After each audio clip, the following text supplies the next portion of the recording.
Welcome to the Deep Dive. We're here to distill insights from really powerful sources just for you.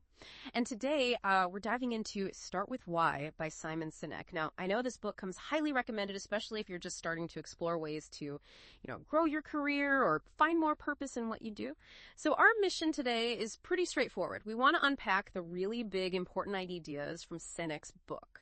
Think of this as maybe a powerful shortcut, helping you grasp these concepts that can genuinely shape your career, maybe even your life outlook without getting bogged down. Let's just jump right in. Simon Sinek has this central idea. It's elegant, but wow, it's profound. People don't buy what you do, they buy why you do it. That's the core, absolutely. And he gives us this great visual, the golden circle. Picture three circles, one inside the other. Right in the middle, the bullseye, that's your why. Your purpose, your core belief, the reason you get out of bed. Then the next layer out is the how. This is about your process, your values, the things that make you or your company distinct. Okay. And the outermost layer, that's the what. Simple enough, the product, the service, the job function. But here's the revolutionary bit Sinek points out. Most people, most organizations, they talk from the outside in. What, how, why, inspiring leaders. They flip it entirely. They start dead center with why, and then they move outwards to how and what. It completely reframes how we think about connection and influence. Okay, that framework makes sense. But, as we start digging in, Sinek immediately warns us about something, doesn't he? Relying on assumptions. It feels easy to think you know your why, but where do we often trip up? Where do companies go wrong with this? That's such a critical point right at the start. He argues that a lot of businesses actually lose their way because they assume they know why customers are loyal. But often, they don't really get it. So instead of leaning into their core purpose, they end up chasing, short-term tactics. Price cuts, adding features, reacting to competitors. And for you, thinking about your own career journey, this is huge.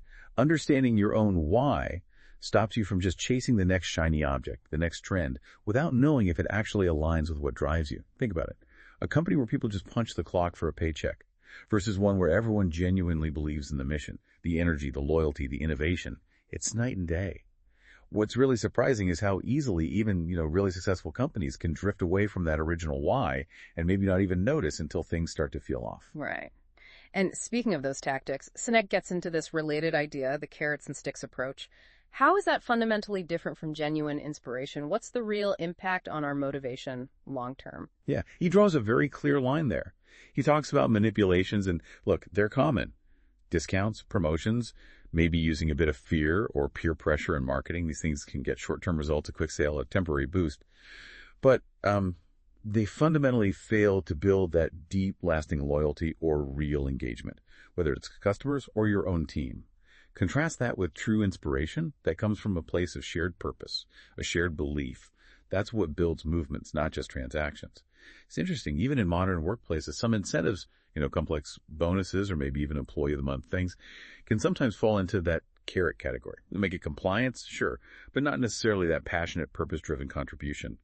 And for your own drive, your personal career momentum, knowing your why is the fuel that keeps you going when the external carrots inevitably disappear or just stop being motivating. Okay, so to really make this inside-out idea concrete, Sinek uses that classic example, Apple. How does their communication really nail this golden circle concept? Oh, it's the perfect illustration, isn't it? Most tech companies, most companies generally would probably say something like, we make great computers. That's the what. They're beautifully designed, easy to use. That's the how. Want to buy one. That's the call to action. Standard stuff. Right, sounds familiar. But Apple, they start differently. They lead with, everything we do, we believe in challenging the status quo. We believe in thinking differently. That's their why right up front. Powerful. Then they say, the way we challenge the status quo is by making our products beautifully designed, simple to use, and user-friendly. That's the how. We just happen to make great computers. That's the what. Want to buy one? See the difference. That simple flip, starting with belief, is why Sinek says they've built this almost, cult-like following. It's not just selling tech. It's inviting you into their worldview. You feel part of something bigger. That makes so much sense. It feels really powerful just hearing it laid out like that. But Sinek doesn't just leave it as a nice idea, does he? He actually connects it to, our brains. How does biology back this up? He absolutely does. And this is where it gets really fascinating. He links the golden circle directly to the structure of the human brain. So, the outer part, the neocortex, that corresponds to the what level. It's responsible for all our rational analytical thought and, importantly, language. But the intersections, the limbic brain, that aligns with the why and the how. This part is responsible for all our feelings, like trust and loyalty. It's also responsible for all human behavior, all decision-making. And critically, the limbic brain has no capacity for language. Wow, okay. No language, right. That's why it can be so hard to put our feelings into words. It's why we sometimes make decisions based on our gut feeling, saying, I don't know, it just feels right. Okay. I've definitely felt that. You can't quite explain it logically, but you know it's the right call. Exactly. That's your limbic brain driving the decision. We make decisions emotionally based on that why feeling, and then we rationalize them with the language and logic from our neocortex, the whats. So when companies communicate the what first, they're talking to the analytical part, but they're not hitting the decision-making part directly. Start with why, and you talk directly to the part of the brain that controls behavior. That connection is powerful. So if we want to lead with why, whether as a company or, for ourselves in building our career, what does Sinek say are the key pillars we need? He boils it down to 3 essential things. To truly live your why, you need, first, clarity, absolute clarity, purpose. You have to be able to articulate why you do what you do. Second, you need the discipline of how. This means your actions, your values, your guiding principles, they must be disciplined enough to consistently reflect your why. You can't just say it, you have to act it. And third, you need consistency of what. Everything you actually do, your products, your services, how you interact, must be consistent with your why.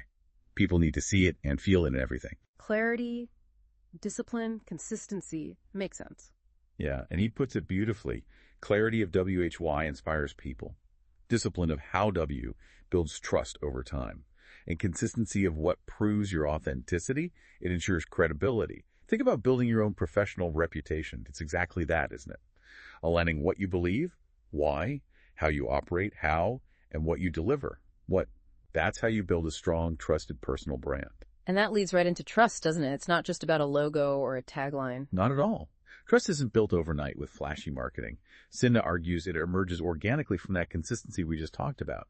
When people see that you consistently communicate your why, you live your how through your actions, and you reliably deliver your what's in alignment with all that, that's when trust forms. Yeah. And when you have that trust, teams flourish. Customers become incredibly loyal advocates. And for you personally in your career, it unlocks stronger networks, better opportunities, more meaningful connections. It's like the invisible foundation for real success. Okay, this is all incredibly inspiring.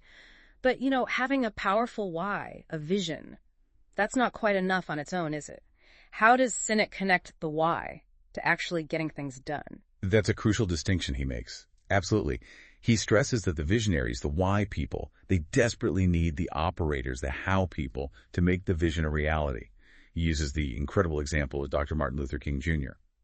Dr. King had the dream, right? An unbelievably clear and powerful why that inspired millions. Yeah, definitely. But he didn't organize the March on Washington himself.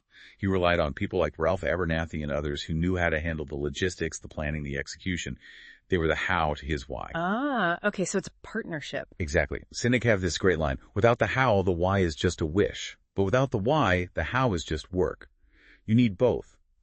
For your career, this means understanding your own purpose, your why, but also recognizing the importance of the practical skills, the processes, the how needed to bring that purpose to life.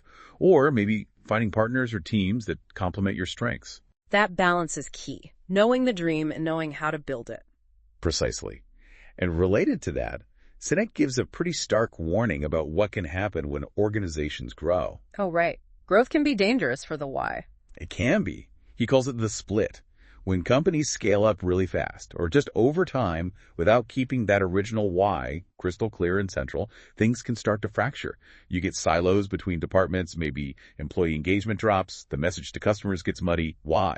Because the clarity of purpose got diluted during growth. The solution, he says, is simple but hard. Start with why and keep reminding everyone of it constantly as you grow. Does he give an example of the split? He does. A really poignant one. Walmart. Sam Walton started with a very clear why. To serve communities, help people save money so they could live better. It was deeply purpose-driven. But after Walton passed away, Sinek argues the company gradually shifted.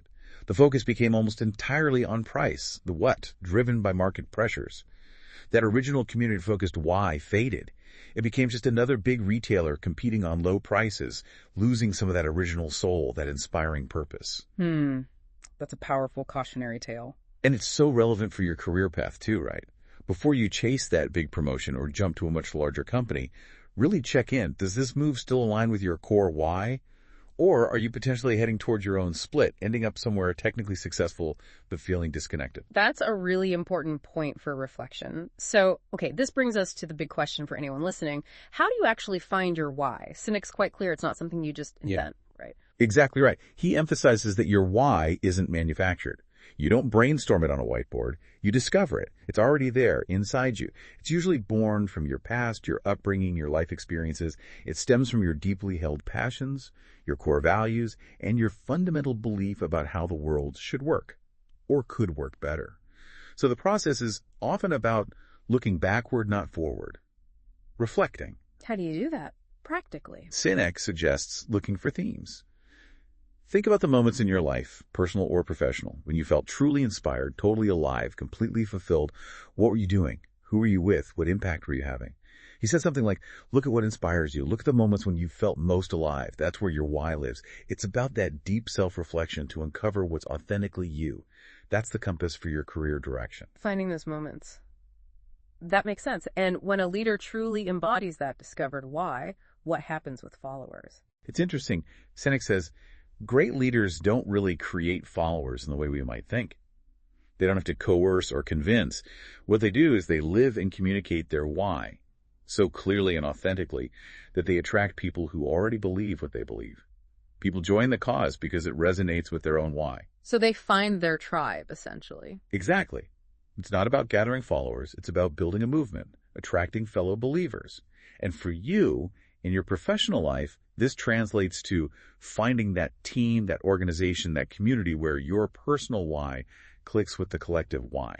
That's where you'll likely find the most fulfillment and make the biggest impact rather than just, clocking in for a paycheck. You feel like you belong. It really reframes the whole idea of leadership and belonging. And related to fulfillment, Sinek also challenges the typical ways we think about success, doesn't he? He really does. We often define success by external markers. Money, status, titles, market share, metrics. The what? Yeah, the usual suspects. But Sinek pushes back. He argues that true, lasting success isn't just a number or a target you hit. It's a feeling. It's that deep sense of fulfillment that comes from consistently acting in alignment with your why, living your values, serving your purpose. When you start with why and stay true to it, success becomes less of a destination you arrive at and more of an ongoing, sustainable state. It's meaningful. And, he adds, it's often contagious, inspires others too. A feeling, not just a metric. I like that. Okay, so let's bring this all together. The core message from Simon Sinek, the big takeaway from this deep dive today, is really this. If you want to inspire action, whether that's motivating a team, connecting with clients, or maybe most importantly, finding drive and direction in your own career, don't just focus on what you do. Start by clearly understanding and communicating why you do it. For you, listening right now, especially if you're navigating your career path, taking the time to discover and articulate your own why using the insights from Sinek we've explored truly can be a game changer. It's foundational for finding real passion and sustainable purpose. And just to leave you with one final thought from Sinek to mull over, something that really encapsulates this whole idea. Working hard for something we don't care about is called stress. Working hard for something we love is called passion. Think about what that means for your own path forward.